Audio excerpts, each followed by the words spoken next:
자, 제목 그대로 단타를 치다가 갑자기 이런 식의 급락이 나오게 된다면 어떻게 미리 눈치를 채고 대응할지, 아니면 당하게 되었을 때 어떤 식으로 대응해야 될지에 대해서 설명드리겠습니다. 이것도 좀 골칫거리이긴 한데 저는 요즘에 이 상황에 맞춰서 적응을 잘 하고 있습니다. 저도 초기에는 몇 번씩 당하고 보니까 이런 상황이 나오게 된다면 멍하니 눈앞에서 코베였는데 이제는 적응하고 있으며, 그 전에 징조와 힌트가 다 있기 때문에 경험만 잘 쌓아 놓는다면 변하는 패턴에도 충분히 적응할 수 있을 거라 생각합니다. 자, 우선 최근에 생코라는 종목이 움직였는데 3분봉을 봤을 때 요즘에 이런 패턴을 많이 보실 겁니다. 왜 이런 식의 패턴이 생기는지 설명을 드릴 것인데, 이런 상황에서는 어떻게 대응을 해야 되고 어떤 식으로 마인드를 유지해야 될지 설명드리겠습니다. 우선 저는 단타를 하면서 사람마다 다 다르겠지만 내가 약한 상황이 있으며 또 내가 강한 상황이 있습니다.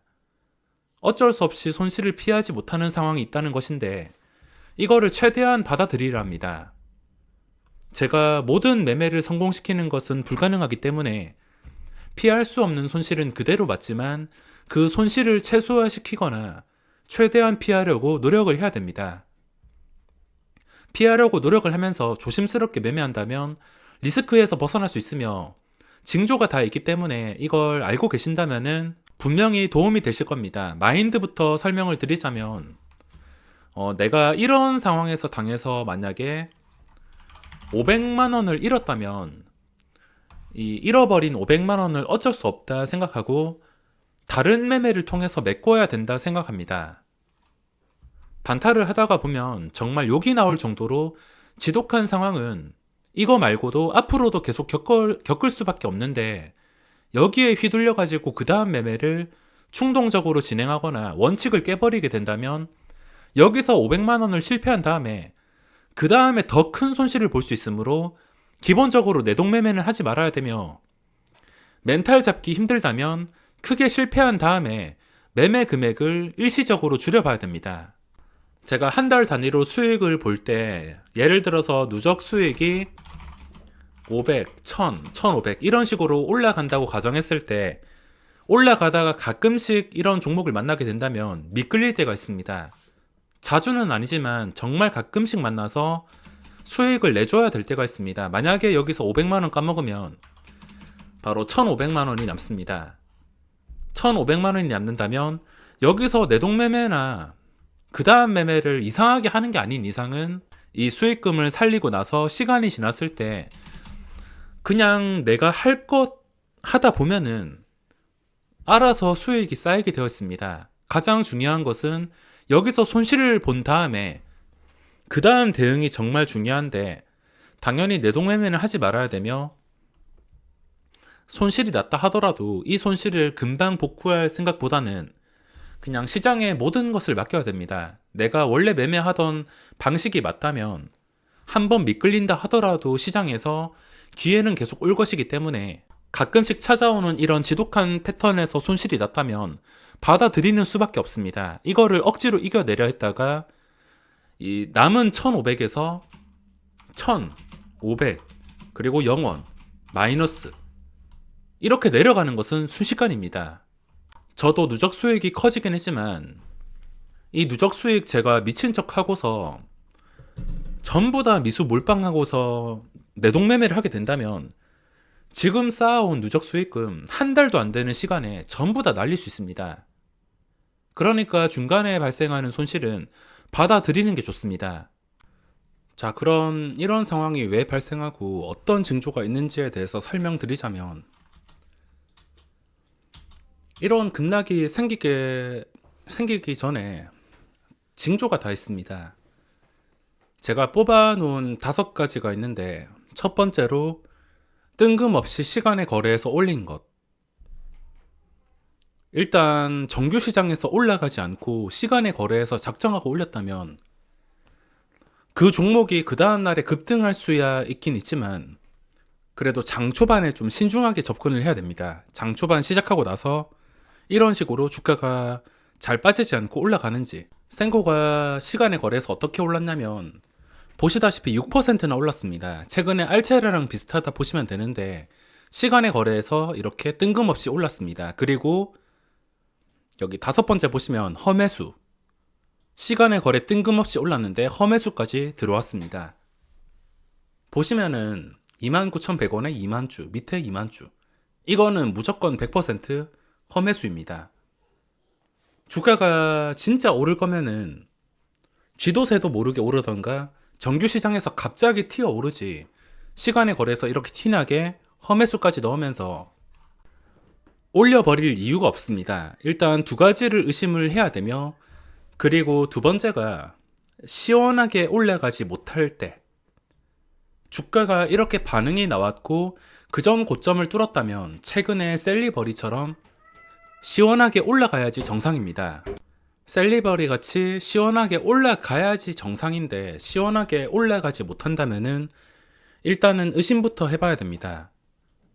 보시다시피 시원하게 올라가지 못하는 상황을 어떻게 보냐면, 이거는 3번 분봉상 윗꼬리 캔들이 너무 많을 때, 이거를 보시면 됩니다. 이런 캔들이 어떻게 생겨나냐면, 주가가 빠지지 않은 상태에서 올라온 다음에 당연히 고점을 유지해 주니까 서로 눈치 보다가, 아니면 이걸 조정하는 주포가 여기서 개인 투자자가 싸게 올라타지 못하게 그냥 시장가로 쓸어 담는 경우가 많습니다.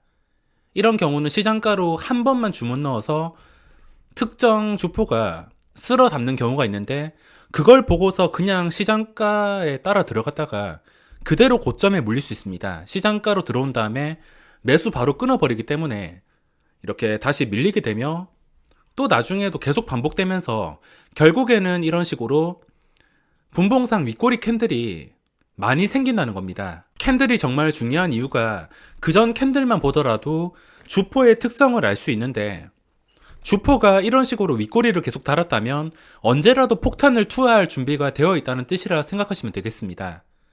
정상적인 종목은 이럴 틈도 없이 고점을 뚫었다면 그냥 수직으로 장 초반에 올라갑니다. 게다가 장 초반이라는 게 호가창이 가볍고 주가가 활발하게 움직일 수 있는 시간인데, 이런 식으로 가둬놓고서 계속 올리는 척만 하고 함정을 판다면, 이상한 캔들이 계속 나온다면 의심부터 해봐야 됩니다. 분봉상 윗꼬리 캔들이 너무 많을 때.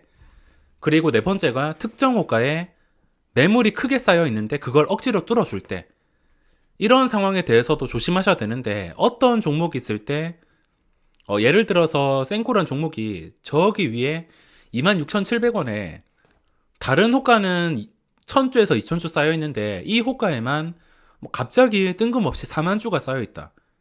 험해도도 아니라 일부러 이 밑에까지 올린 다음에 밑에 650원, 600원, 아까 험해수처럼 매수 대기 쌓은 다음에 일부러 700원에 개인 투자자한테 매수를 유도할 때, 진짜 좋으면은 여기 쌓여있는 4만 주를 그냥 바로 뚫어줄 생각을 하지, 바로 밑에 호가에 10,000주 주문 넣고 20,000주 주문 넣고 그런 식으로 매수 유도를 하지 않습니다.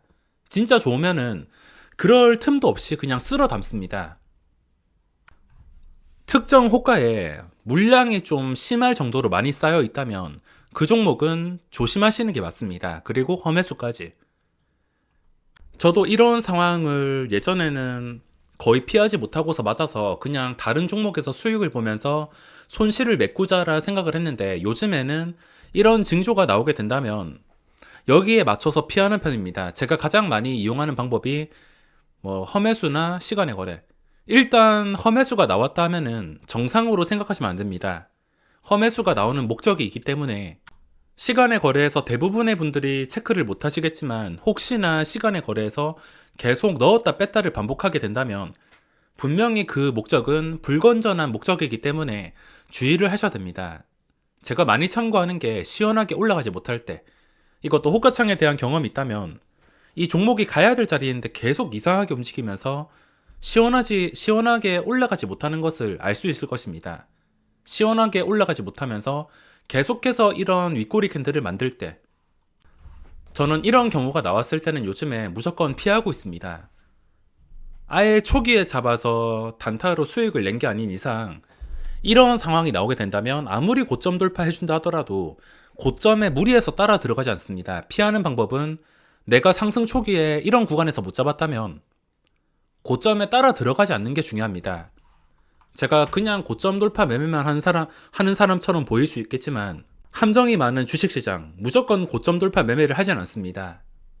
그리고 이런 하락이 나온다면 저 같은 경우에도 걸리면은 손실이 엄청나게 커집니다. 다른 종목에선 손실을 해봤자 뭐 본전 손절해서 10만원, 20만원, 그리고 많이 깎여봤자 50만원, 70만원. 이렇지만 이런 거 잘못 만나면 순식간에 2, 300이 날아갑니다. 저도 피할 수 있는 게 아니기 때문에 그 정도 손실 감수하고 절대 내동매매 하지 말고 다른 매매에서 채울 생각을 합니다. 만약에 제가 하는 모든 매매가 이런 식으로 캔들이 나온다면 누적 수익이 이렇게 쌓일 수가 없습니다. 좋은 상황들이 많이 나오기 때문에 가끔 이런 거 맞는다 하더라도 충분히 복구를 할 수 있습니다. 그리고 이런 상황이 나온 다음에 다시 반등이 나오는 게 있는데 기본적으로 이런 지독한 캔들이 나왔으면은 한순간만 밀리다가 그 뒤로는 주가가 더 이상 크게 밀리지 않고서 적당선을 유지해 줘야지 그 다음 상승으로 이어갈 수 있습니다. 예를 들어서 이런 음봉이 나왔음에도 주가가 더 빠지지 않고 황금선, 5일선 지켜주면서 서서히 올라온다.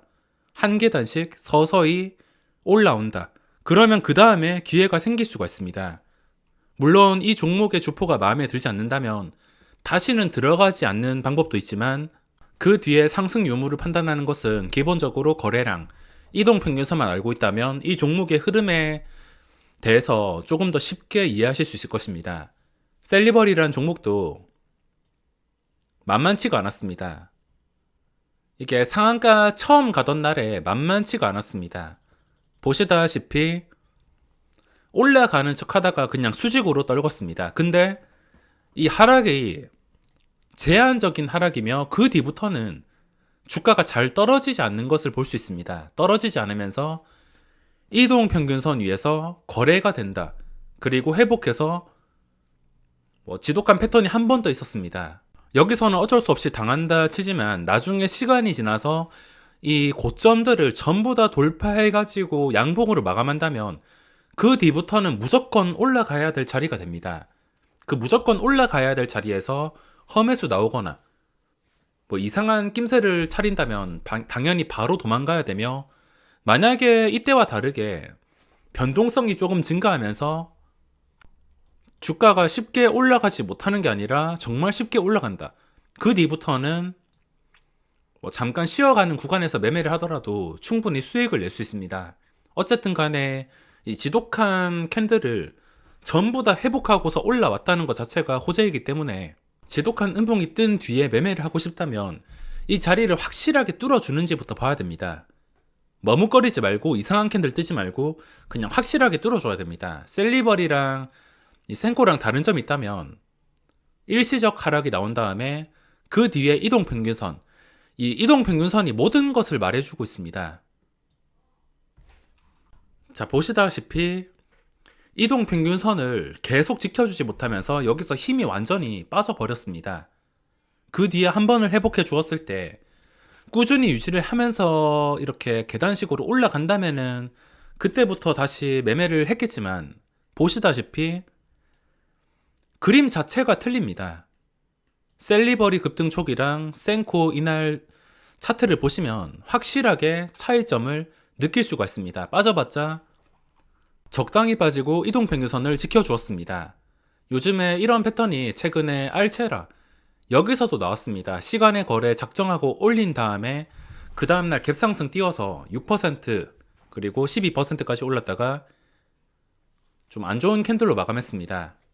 이것도 그 전날에 시간의 거래에서 센코랑 비슷하게 올렸는데 18일 3분봉 보시면 당연히 시간의 거래에서 올렸기 때문에 갭을 띄워놓고서 시작을 했습니다. 띄워놓고 시작을 하고 나서 위아래로 움직이다가 결국에 시초가 회복해 주니까 이런 식으로 급등이 나왔습니다. 급등한 다음에 음봉이 한 번 나왔는데 그냥 일시적인 음봉이라면 그 뒤에 이동평균선을 보고서 다시 계획을 세울 수가 있습니다. 하지만 보시다시피 이동평균선도 지켜주지 못하고서 그 뒤로 힘이 쭉 빠졌습니다. 만약에 셀리버리처럼 다시 올라왔다면은 충분히 재상승이 가능했습니다. 이 이동평균선이 정말 기초적인 것이긴 하지만 정말 강력한 요소이기 때문에 지금 이 종목의 힘이 빠졌는지 아니면 힘이 빠지지 않고서 다시 재상승할 가능성이 있는지 이거를 쉽게 파악할 수 있습니다. 단타를 하다 피할 수 없는 상황이 있는데 최대한 피하는 방법을 경험하거나 손실을 줄일 수 있도록 눈치 빨리 채기 위해서 노력을 하셔야 됩니다. 가야 될 자리에서 못 가는 종목들의 패턴을 잘 읽으셔야 되며 손실이 난 뒤에 그 다음에 멘탈을 잘 잡아야지 다시 천천히 복구가 되거나 그냥 시간에 맡기게 된다면 나도 모르게 기회가 오면서 단기간에 손실을 복구할 수 있습니다. 큰 손실이 났다고 그것 때문에 조마조마해서 그 다음 매매를 충동적으로 하게 된다면 단타로 누적 수익을 쌓는 것은 정말 어려울 수 있습니다.